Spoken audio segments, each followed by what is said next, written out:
Pembalasan setimpal. Menghadapi segerombolan orang itu, langkah mereka terlihat semakin lama semakin cepat. Rizky terlihat menggertakkan giginya dan seluruh badannya pun terlihat menegang. Lengan bajunya tampak digulung, lengan kanannya terlihat menggenggam erat tongkat kasti. Dari lengannya itu dapat terlihat urat-urat lengan yang menegang dan dia semakin berjalan cepat menghampiri Damar. Wajah Gladys pun semakin pucat, dia sudah paham betul watak Rizky dan juga mengetahui seberapa besar rasa bencinya terhadap Damar. Selama 9 tahun ini, dia selalu menyebut nama Damar dan Dinda pada saat mereka berdua sedang bersama. Dia selalu berkata jika semuanya telah menyalahkannya karena tak mampu menjaga Dinda dengan baik. Dia sudah tahu jika suatu saat nanti bertemu dengan Damar, Rizky pasti tak akan pernah melepaskannya. Gladys tak tahu bagaimana caranya Rizky bisa mengetahui keberadaannya di sekolah ini dan bagaimana juga dia bisa mengikutinya. Di saat seperti ini, dia pun tak mau pikir panjang memikirkan hal itu. Dia segera menarik lengan Damar sambil berteriak, "Damar, ayo cepat kamu lari, cepat lari." Tetapi Damar masih diam berdiri terpaku di sana. Dia memperingatkannya sekali lagi. Apa dia tak memiliki rasa amarah sedikit pun terhadap keluarga Sitara? 9 tahun yang lalu, keluarga Sitara sangat ingin membunuhnya. Bagi keluarga Sitara, baik itu dari kakeknya bahkan sampai Rizky sendiri, mereka sangat tak sabar untuk segera menghabisi Damar. Jika bukan karena ditemukan oleh Night Watcher, mungkin saat ini sampai seumur hidupnya, Damar masih akan mendekam di dalam penjara, tanpa batas. Kepulangan Damar ke kota LH, sama sekali tak berniat untuk membalas perbuatan mereka. Secara logis bukti nyata dari kejadian itu dan juga yang menjadi korban adalah anak dari anggota keluarganya sendiri. Mereka percaya bahwa Damarlah yang merupakan pelaku dari kejahatan itu. Jadi jika ingin balas dendam terhadap Damar, itu hal yang wajar.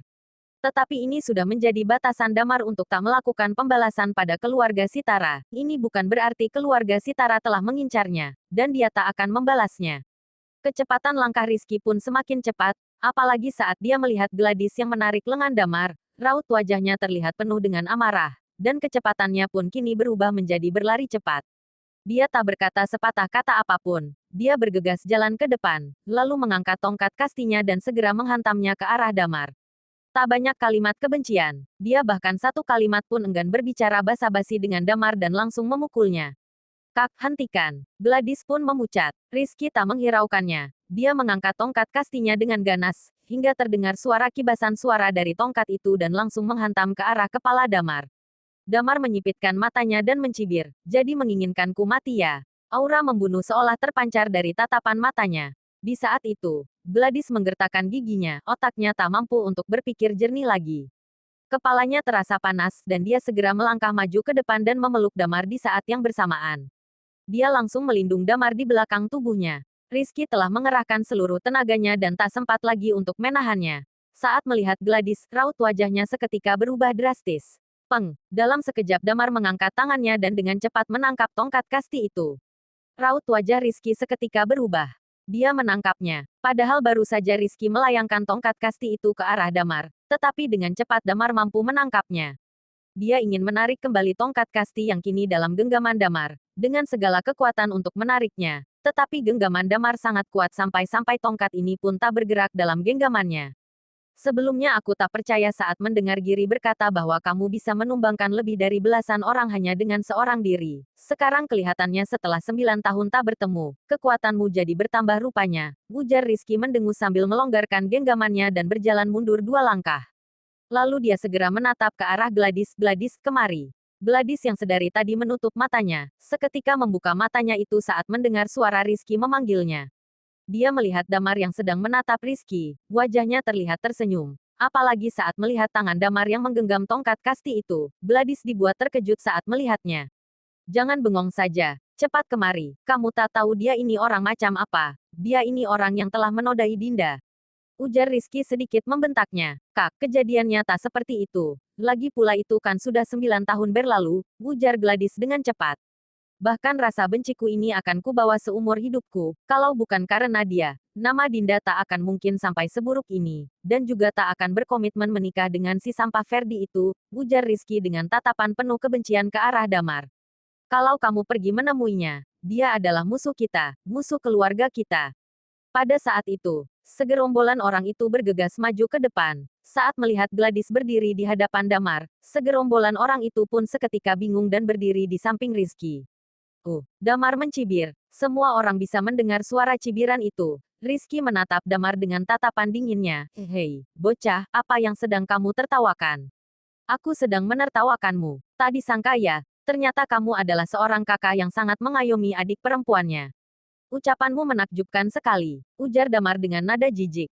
Mau aku berperilaku baik atau tidak pada adik perempuanku, hati mereka sendiri pun sudah jelas tahu, dan apa perlu menunjukkannya padamu di sini. Aku tahu kamu bisa berkelahi, hari ini aku memanggil banyak orang untuk datang, mereka semua telah dilatih gulat. Kamu pikir hari ini bisa lolos begitu saja? Ujar Rizky sambil menatap Damar. Damar tak peduli dengan ancaman itu, malah dengan datar menjawab, ya, kamu sangat mengayomi adik perempuanmu, kemudian agar dirimu sendiri bisa mewarisi bisnis keluargamu itu, kamu berencana menikahkan Gladys dengan Diska. Seorang Gladys pada dasarnya tak pernah sedikit pun menyukainya, bahkan sangat membencinya. Oh jadi inikah yang namanya kasih sayang? Besar sekali bukan? Rizky menjadi bergetar mendengarnya. Dan kemudian dia mengerang dengan amarahnya. Keparat, orang bodoh sepertimu tahu apa? Damar menghela napasnya. Rizky, aku tak peduli kalau kamu mau berkelahi, ingat ucapanku tadi. Jika kamu mau menyerangku, kamu harus terima segala konsekuensinya. Kalimat ini adalah ancaman untukmu, jadi ingat baik-baik. Rizky pun mencibir. Wah, aku jadi takut mendengarnya. Jangan bilang karena kamu baru saja terbebas dari penjara, dan telah dihapus dari silsilah keluarga Ardiansyah, ya walaupun berada dalam keluarga Ardiansyah, dan seorang garis keturunan dari keluarga itu, aku akan dengan mudah menghadapimu. Lalu dia pun beralih menatap Gladys. Gladys, kesini kamu sekarang, bawa mobilmu dan cepat pulang. Gladys mengerutkan dahinya. Dia menatap ke arah Rizky. Kak, apa kamu sedang menguntitku?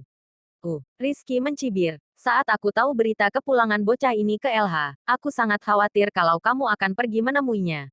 Aku telah memasang GPS di dalam mobilmu. Walaupun kamu telah kutemukan, tapi jangan sampai bertindak bodoh, tak perlu dibahas lagi tentang kebejatan bocah ini.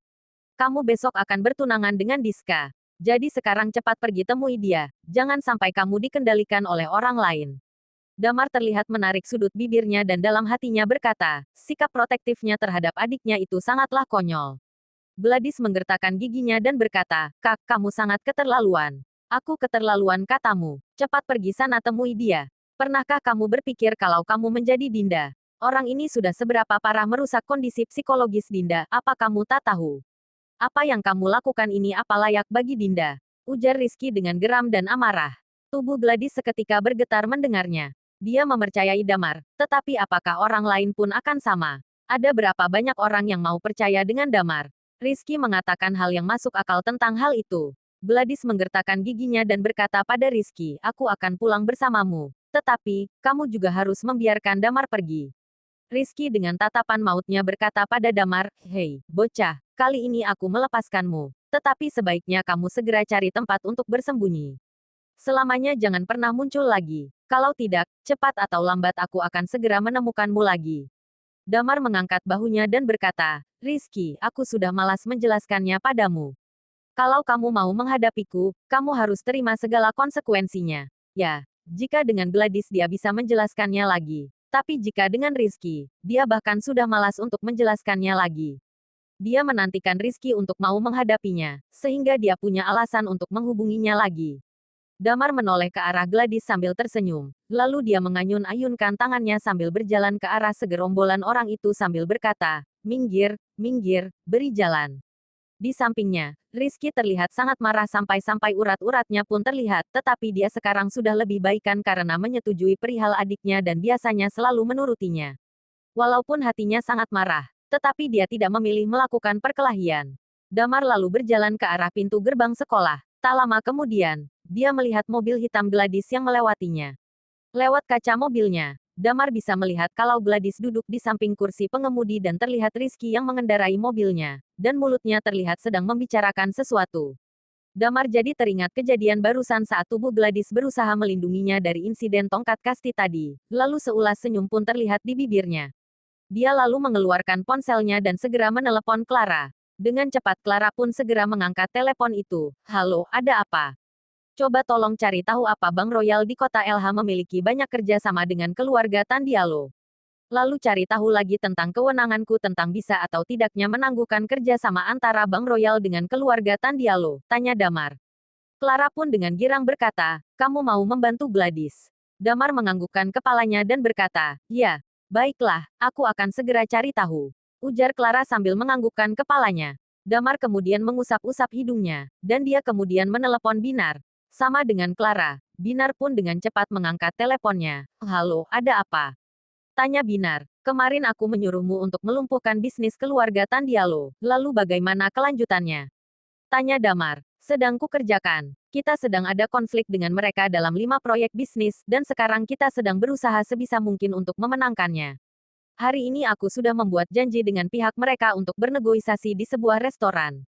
Padahal hari ini hari libur, aku masih saja harus lembur. Ujar Binar. Pertahankan. Besok sebelum acara pertunangan Gladys digelar, semuanya harus bisa dilumpuhkan. Ujar Damar dengan santai. Bersambung.